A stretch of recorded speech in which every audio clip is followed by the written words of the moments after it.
ہندوستان کا ایک جنگی طیارہ آج دبئی میں ایئر شو کے دوران حادثے کا شکار ہو کر گر گیا، جس میں پائلٹ کی موقع پر ہی موت ہو گئی۔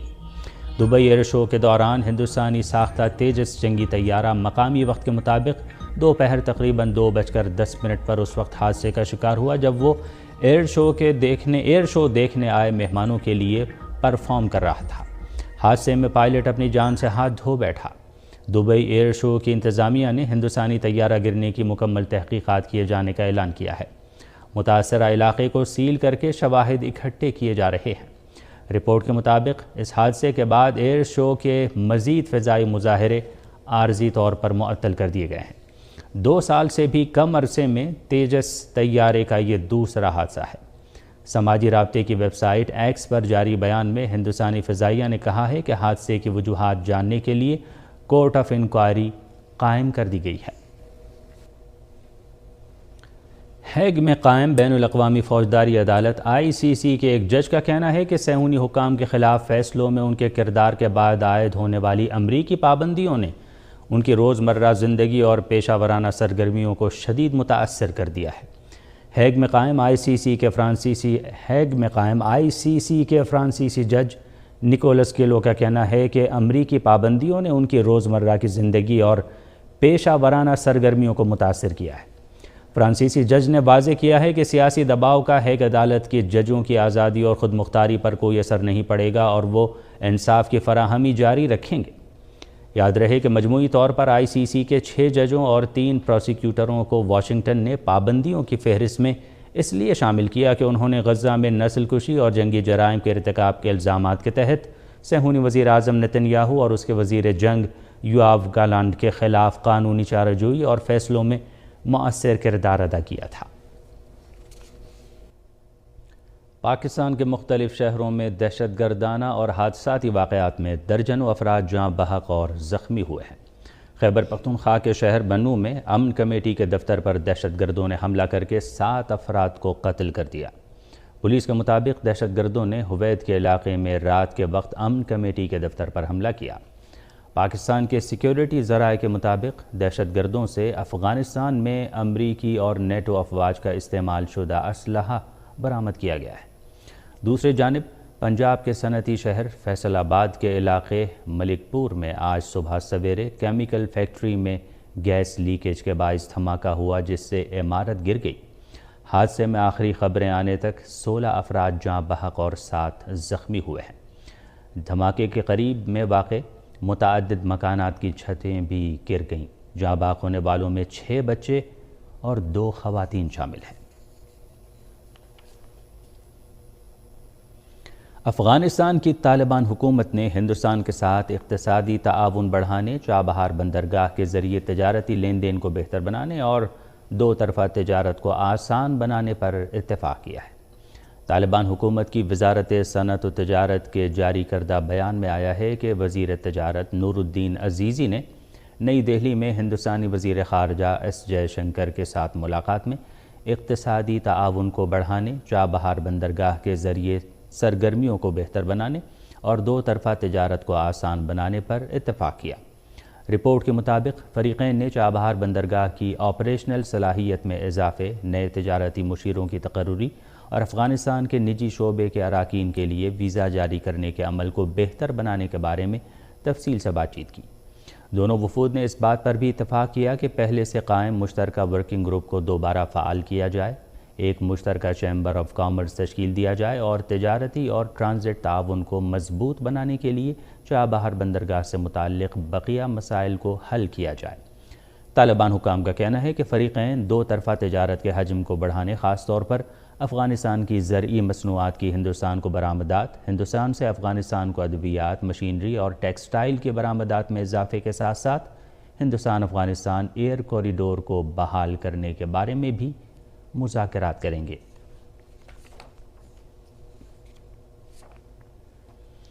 ہندوستان کی انتہا پسند ہندو تنظیموں نے جموں کے ایک میڈیکل کالج میں 90% مسلم طلباء کے داخلے کے خلاف شدید احتجاج کرتے ہوئے داخلوں کو فوری منسوخ کرنے کا مطالبہ کیا ہے۔ مقامی ذرائع کے مطابق راشٹریہ سویم سیوک سنگ RSS سے وابستہ انتہا پسند تنظیموں VHP اور بجرنگ دل نے جموں خطے میں احتجاج کرتے ہوئے مطالبہ کیا کہ سری ماتا وشنو دیوی انسٹیٹیوٹ آف میڈیکل ایکسلنس اپنے پہلے بیچ کے طلباء کے لیے داخلے کی فہرست کو منسوخ کر دے، کیونکہ اس میں 90% کشمیر سے تعلق رکھنے والے مسلمان طلباء شامل ہیں۔ ادھمپور سے BJP کے MLA RS پٹھانیہ نے وشو ہندو پریشد اور بجرنگ دل کے حمایت یافتہ مظاہروں کی حمایت کرتے ہوئے کہا کہ ایک ادارہ جو وشنو دیوی کو دیے گئے عطیات سے قائم کیا گیا ہے، اس پر مسلم کمیونٹی کا غلبہ نہیں ہونا چاہیے اور اس کی سیٹیں ہندوؤں کے لیے مختص کی جانی چاہیے۔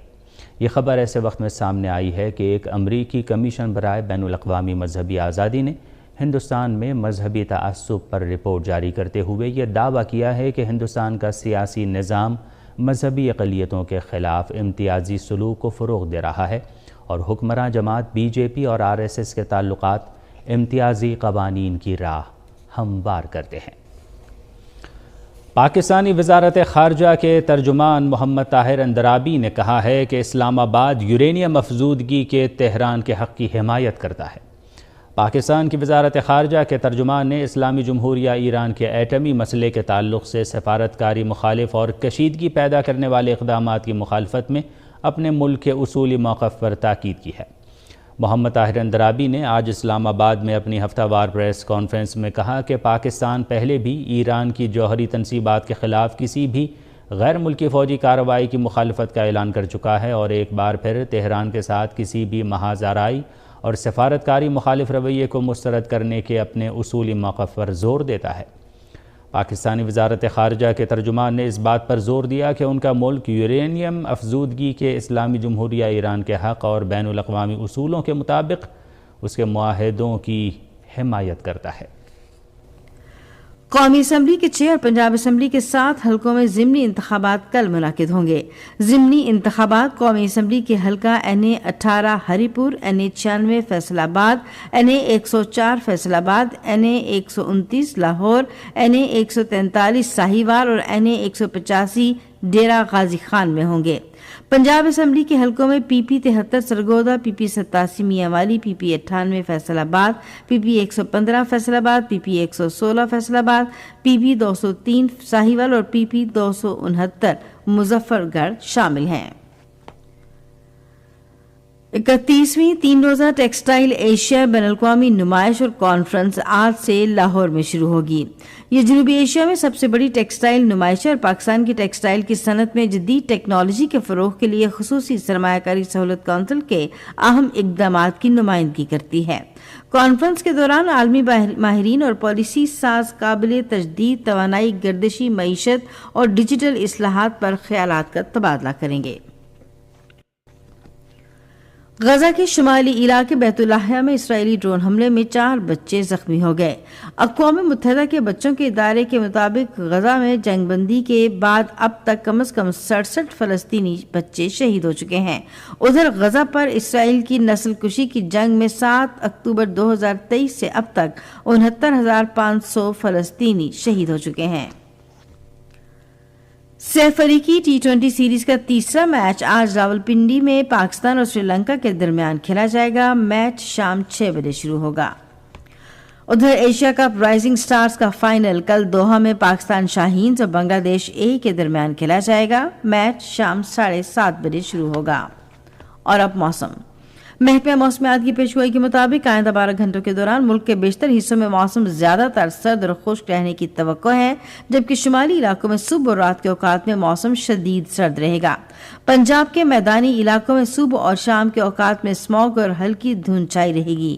آج صبح ریکارڈ کیا گیا بعض شہروں کا درجہ حرارت: Islamabad 7 degree centigrade, Lahore 13، Karachi 18، Peshawar 10، Quetta 1، Gilgit -2، Murree 5 اور مظفر آباد میں 6 ڈگری سینٹی گریڈ ریکارڈ کیا گیا۔ سری نگر، لیہ، پلوامہ، اننت ناگ، شوپیاں اور بارہمولہ میں موسم انتہائی سرد اور خشک رہنے کا امکان ہے۔ آج صبح ریکارڈ کیا گیا درجہ حرارت: سری نگر، اننت ناگ، شوپیاں میں 0 degree centigrade, Jammu 9، Leh -6، Pulwama اور بارہمولہ میں -1 ڈگری سینٹی گریڈ ریکارڈ کیا گیا۔